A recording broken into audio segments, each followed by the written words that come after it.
Assalamualaikum warahmatullahi wabarakatuh. Selamat pagi siswa-siswi SMA Negeri 1 Batangan dimanapun Anda berada. Salam sejahtera bagi kita semua.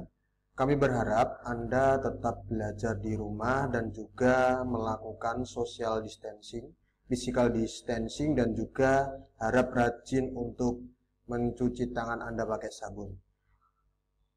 Saya berharap agar Anda selalu belajar di rumah.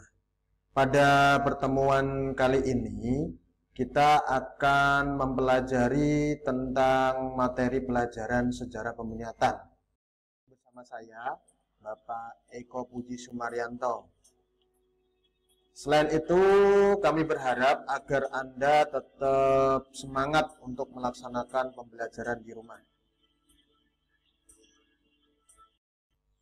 Pada pertemuan kali ini, kita akan membahas tentang pemberontakan Indonesia terhadap penjajahan Jepang. Apa sih pemberontakan yang ada ketika masa pendudukan Jepang? Ternyata, pemberontakan yang timbul akibat kekerasan yang diterima bangsa Indonesia. Ada beberapa perlawanan yang dilakukan bangsa Indonesia pada masa pendudukan Jepang. Yang pertama adalah perlawanan di Kot Plieng, di Aceh, di bawah pimpinan Tengku Abdul Jalil. Yang kedua adalah pemberontakan kaum tani di Singaparna yang dipimpin oleh Kiai Haji Zainal Mustafa. Yang ketiga adalah pemberontakan di Indramayu yang nanti dilakukan oleh golongan petani.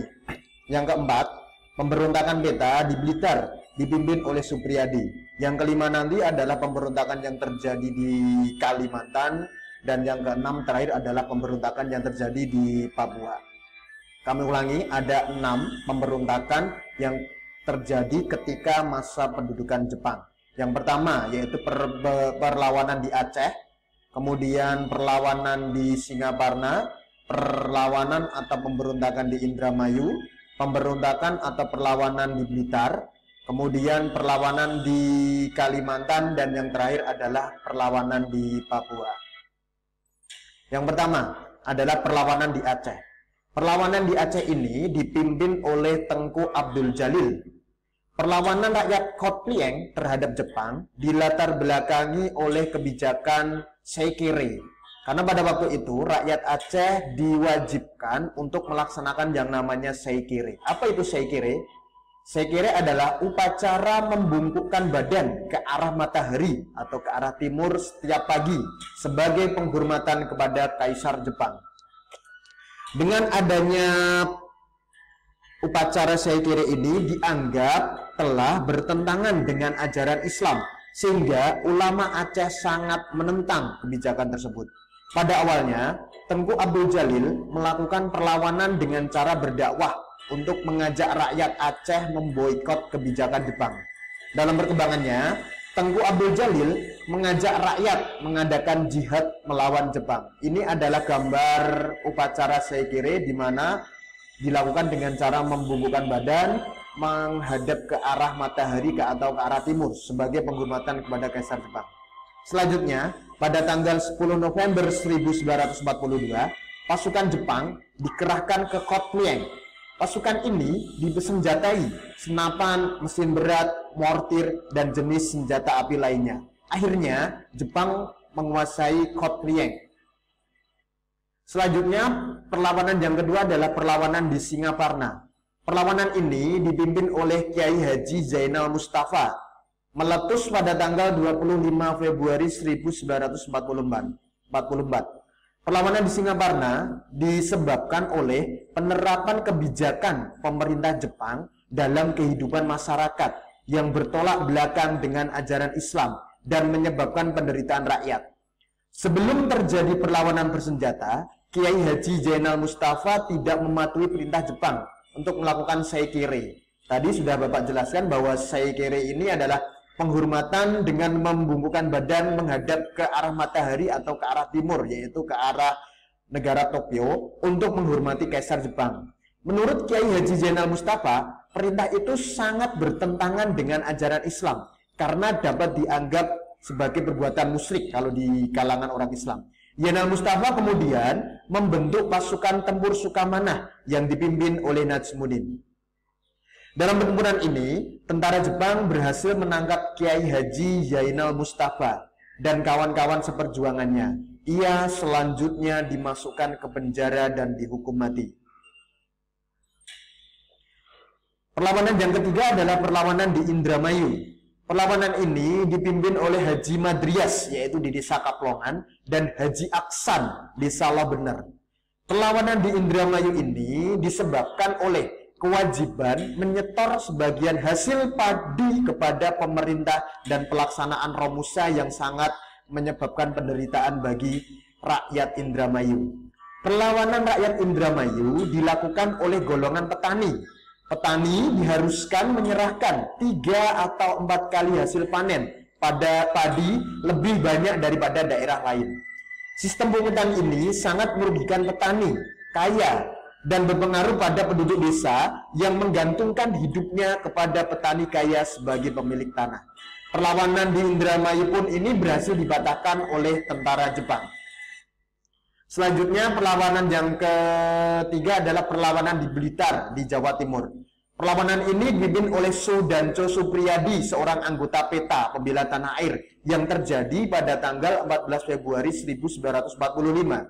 Perlawanan di Blitar ini disebabkan oleh penderitaan petani yang dipaksa menjual padinya kepada Kumiai. Kumiai adalah koperasi yang didirikan oleh Jepang. Pada saat itu, tentara PETA yang dipimpin oleh Sudanco Supriyadi mulai mempersenjatai diri dengan mortir, senapan mesin, dan granat. Mereka menyerang beberapa pos penjagaan Jepang di Blitar. Sejak pukul 3 pagi waktu Indonesia bagian Barat, pasukan Supriyadi sudah melancarkan serangan hebat dan tentara Jepang terdesak. Namun, pasukan Supriyadi mampu dikalahkan setelah bala tentara Jepang yang sangat besar datang. Kurang lebih 70 tentara PETA diajukan pada pengadilan militer Jepang untuk diadili karena dianggap sebagai pemberontak. Supriyadi sendiri akhirnya dalam proses pengadilan tidak disebut-sebut dan sampai sekarang ia dinyatakan hilang. Selanjutnya, perlawanan yang kelima adalah perlawanan di Kalimantan. Perlawanan ini dilakukan oleh suku Dayak yang dipimpin oleh Pangsuma. Kami ulangi, perlawanan di Kalimantan dilakukan oleh suku Dayak yang dipimpin oleh Pangsuma pada tanggal 16 Oktober 1943. Perlawanan di Kalimantan dilatar belakangi oleh penindasan pemerintah Jepang terhadap penduduk lokal, seperti menjatuhkan hukuman jemur sampai pingsan terhadap orang yang melakukan kesalahan kecil. Pangsuma melancarkan aksi dengan taktik perang gerilya. Meskipun demikian, perlawanan Pangsuma dapat dipadamkan karena ternyata ada mata-mata Jepang dari penduduk lokal yang menginformasikan strategi pergerakan pasukan Pangsuma kepada Jepang. Selanjutnya, perlawanan di Papua. Perlawanan ini terjadi di beberapa daerah, yaitu di daerah Biak dan Yapen Selatan. Di Biak sendiri dipelopori oleh gerakan Koreri, sedangkan di Yapen Selatan dipimpin oleh Nimrod. Perlawanan di Papua dilatar belakangi oleh penderitaan rakyat akibat penyiksaan oleh Jepang. Perlawanan di Papua melancarkan aksi dengan taktik perang gerilya. Dengan strategi ini, mampu merepotkan Jepang yang tidak memiliki pengetahuan terhadap alam Papua. Akhirnya, Jepang tidak mampu bertahan menghadapi para pejuang Biak dan memilih meninggalkan Biak. Oleh karena itu, Pulau Biak dikenal sebagai daerah pertama di Indonesia yang bebas dari pendudukan Jepang. Perlawanan Biak meluas sampai ke Papua Selatan, yaitu Yapen Selatan. Dalam melawan Jepang, rakyat Yapen Selatan memperoleh bantuan persenjataan dari sekutu. Ternyata perjuangan untuk mencapai kemerdekaan Indonesia, selain adanya pemberontakan dan perlawanan para pemimpin kita, dalam memperjuangkan kemerdekaan Indonesia pada masa itu menggunakan 2 cara. Yang pertama, perjuangan secara terbuka atau terang-terangan. Ini dilakukan para pemimpin kita yang menjadi ketua dan pendiri organisasi resmi milik pemerintah pendudukan Jepang, seperti Insinyur Soekarno, Muhammad Hatta, Ki Hajar Dewantoro, melalui Putra, melalui Miai, dan Samsudin SH melalui Gerakan 3A.